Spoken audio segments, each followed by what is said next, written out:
On est une maison de vente aux enchères, alors la provenance, c'est vraiment très, très, très important. Donc, dans les raisonnées qu'on consulte, souvent, on va aussi voir là, les éléments de provenance. On ne peut pas évaluer une œuvre dont on n'est pas certain de l'authenticité. Ça, non. Une fois, j'ai vu, vraiment, j'en revenais pas. Moi, j'ai retourné les tableaux à la personne qui me les avait confiés pour les vendre en disant, écoutez, ils sont dans le catalogue raisonné, mais je peux rien faire.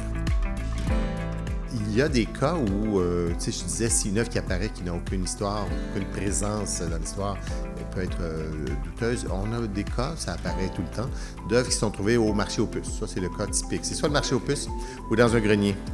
C'est très, très drôle de voir le brocanteur s'imaginer qu'il avait fait une trouvaille.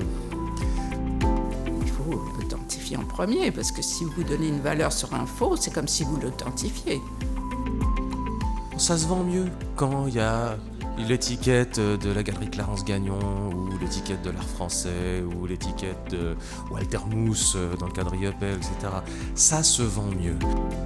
La Fondation Warhol a fermé sa branche d'authentification des œuvres de Warhol à l'issue d'un procès qui lui avait été intenté par un cinéaste américain, Joe Simon Whelan.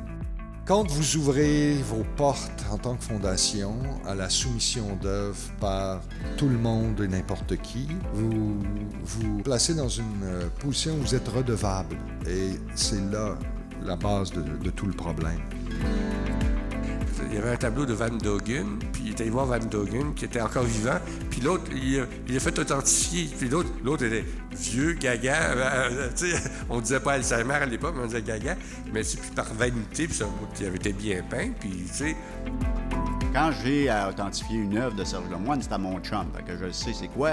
Je suis capable moi-même de le faire puis de prendre toute responsabilité pour l'authentifier parce que j'ai été longtemps avec lui puis c'est un ami proche. Mais si j'ai un doute ou ben non, si je veux aller plus loin, j'écris à Yves Laroche, peux-tu me regarder ça dans les archives et me dire si c'est bon ou pas bon? Si je me trompe sur l'authenticité d'une œuvre ou non le prix que j'y mets, je suis couvert pour 500 000 $ par œuvre. Puis je suis le seul qui a une assurance au Québec.